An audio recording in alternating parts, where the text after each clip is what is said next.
it's like a 2.5, halfway between second generation and third generation. Every time I turn that thing on, I see weird stuff.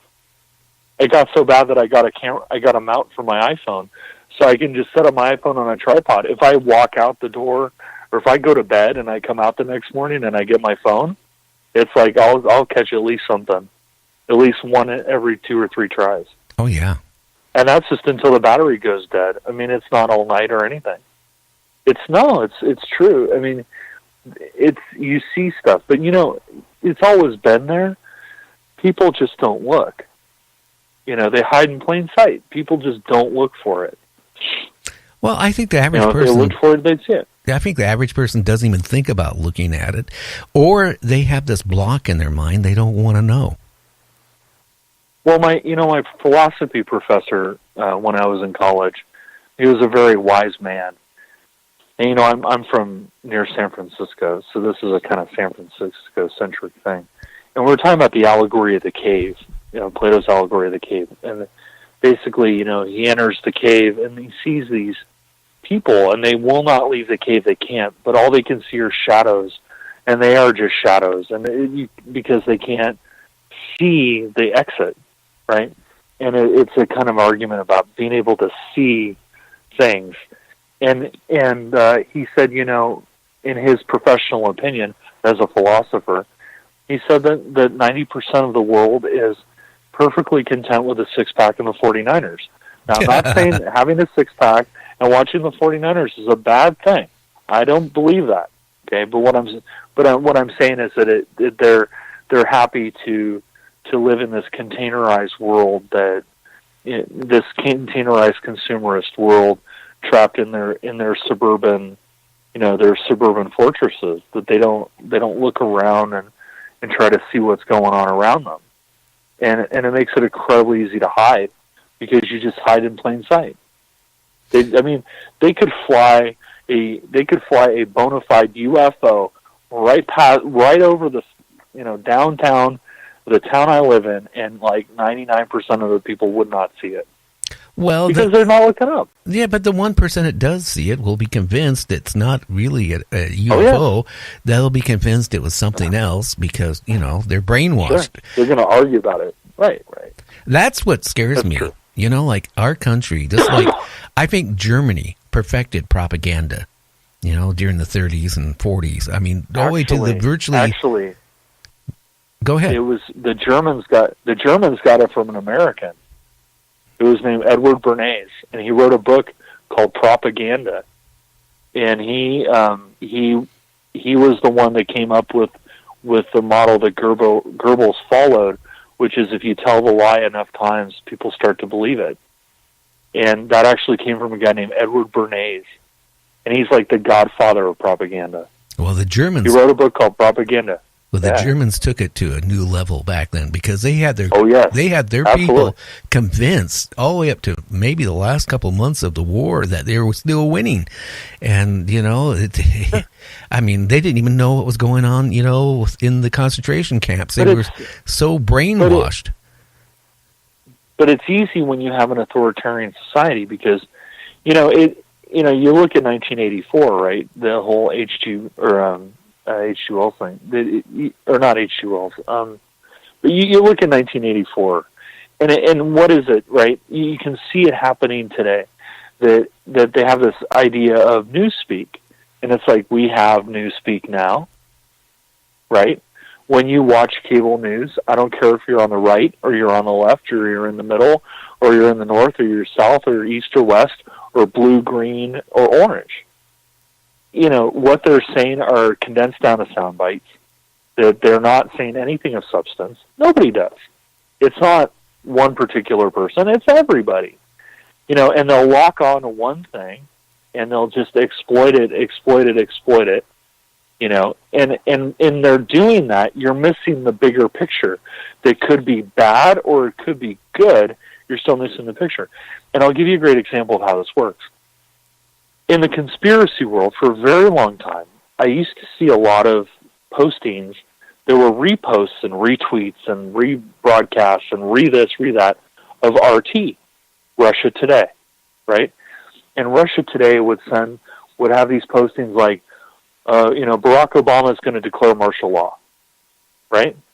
And everybody, all these people would retweet it. Oh my God, he's going to declare martial law. The tyranny's coming forth. It's the New World Order, whatever. And nothing ever happened. And then they would tweet something else or post something else. The U.S. has illegally invaded Guam, right?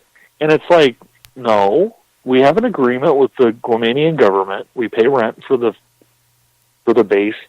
Maybe we don't pay as much as we should. Maybe they didn't get the best deal, whatever. But there's an agreement, right? We didn't invade the country, And so you'd see all these things come out. And wouldn't you know it, that the address of Russia Today in Russia is the address of Pravda from the Soviet Union. And wouldn't you know it, that the and this is public knowledge. There's nothing secret about this. Wouldn't you know it, that the budget for Russia Today comes out of the Kremlin and is personally authorized by Vladimir Putin. Oh, yeah. And so all these poor conspiracy people are rebroadcast, and Larry King is on there, and what's his name?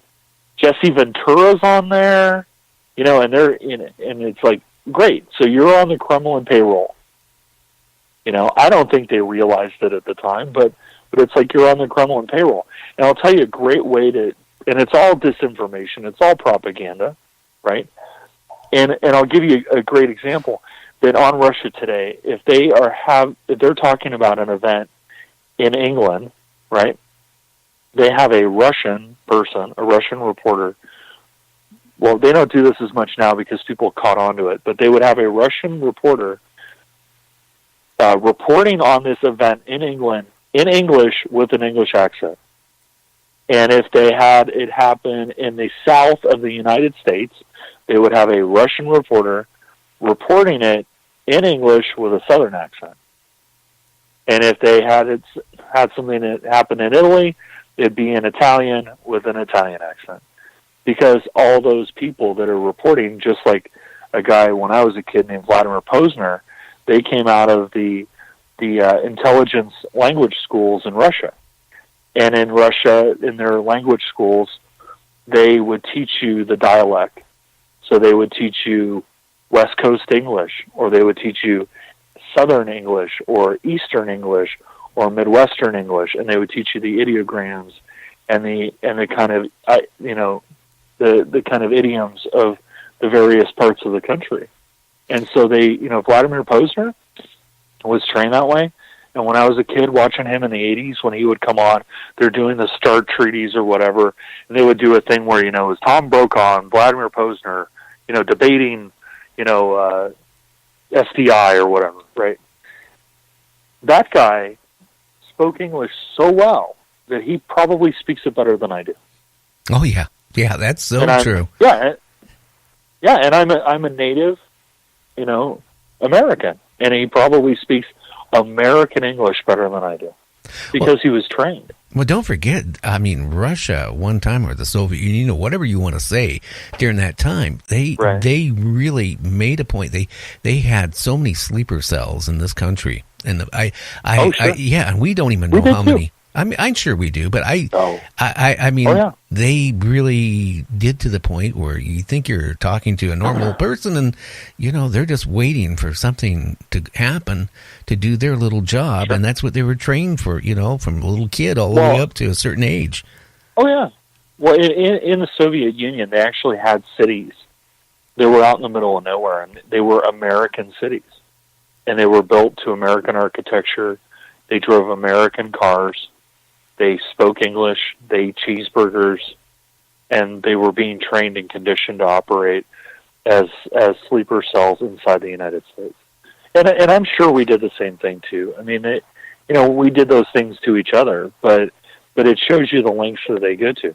And just to bring it back to a conversation we were having before, you're looking at the Soviet Union now, Russia, or the United States, or England, or Italy, or Canada, or Mexico, or Brazil, or Argentina, or anywhere else, Japan, China, And they do these things, and you expect them to disclose much of anything?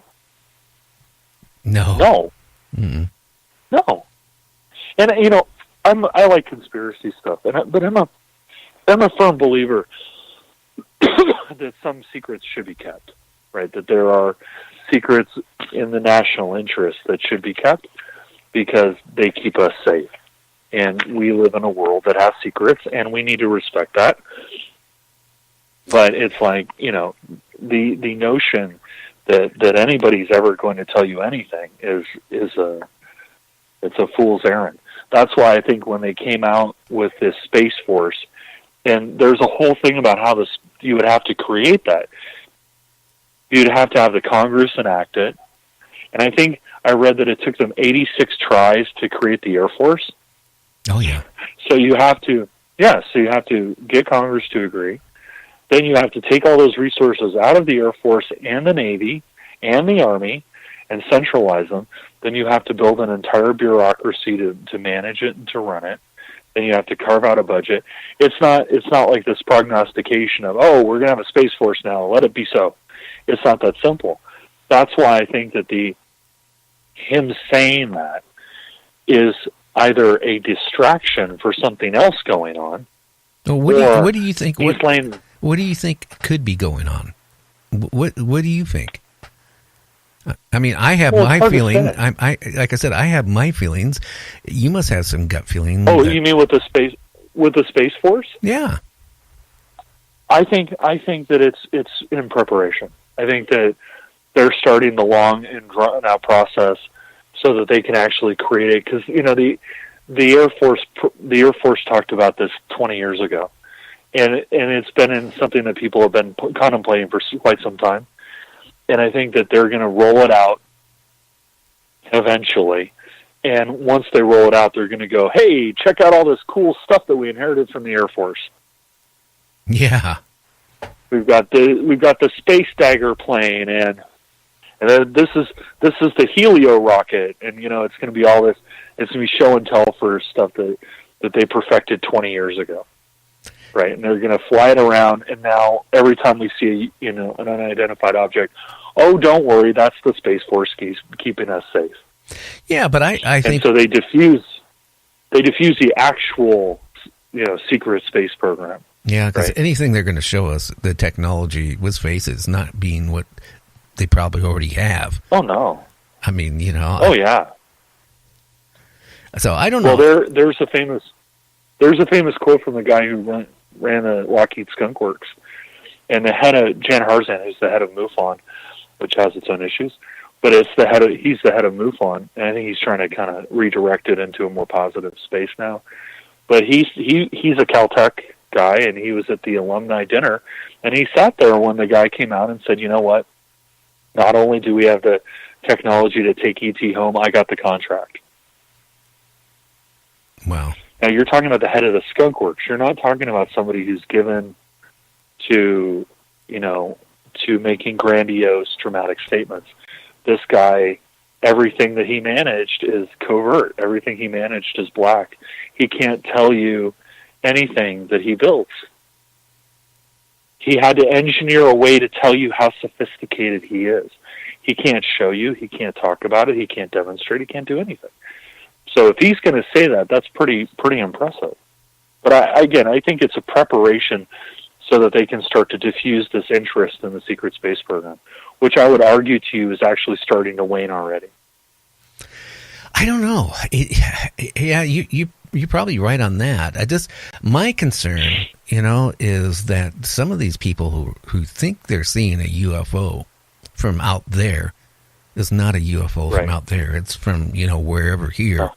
And that's where, I think the technology is that far advanced. I think it goes all the way back to Roswell and probably even before that. And I really think that our technology is way out there. Well, I'll tell you something that'll blow your mind. So are you familiar with the Arrows? The mysterious airships of the 1800s? Yes, 1890s? Yes. Okay. So I have a friend. His name is Walter Bosley. And Walter is very interested in that. He's written a whole series of books about arrows and these covert